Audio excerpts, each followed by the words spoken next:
विदर्भात लग्न म्हटलं तर मोठी शान शौकत आणि दिखावा। पैसा नसला तरी कर्ज काढून लग्न थाटण्याची इथली पद्धत। मात्र या परंपरेला फाटा देत एक आगळा वेगळा आदर्श निर्माण केलाय देवढे आणि जोगदंड कुटुंबियांनी।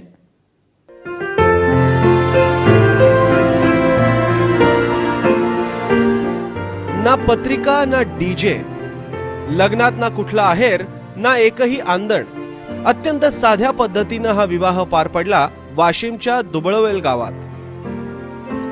सध्या विदर्भात दुष्काळ आहे, पण अशाही परिस्थितीत प्रसंगी कर्ज काढून लग्न थाटातच पार पाडण्यावर अनेकांचा जोर असतो।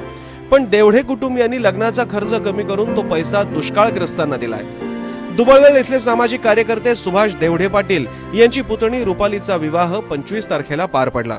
मात्र सामाजिक भान ठेवत देवढे पाटलांनी नवरदेव आणि नवरीच्या कुटुंबियांकडे लग्नाचा खर्च कमी करून दुष्काळग्रस्तांना मदत करण्याचं आवाहन केलं। नवरदेवाकडल्या जोगदंड कुटुंबियांनीही लागलीच होकार दिला।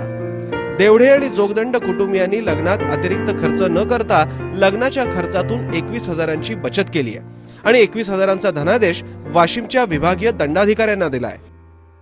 लग्नाचा खर्च करून कमी करायचा आणि जी उरलेले पैसे आहेत ते महाराष्ट्र शासनाला द्यायचे।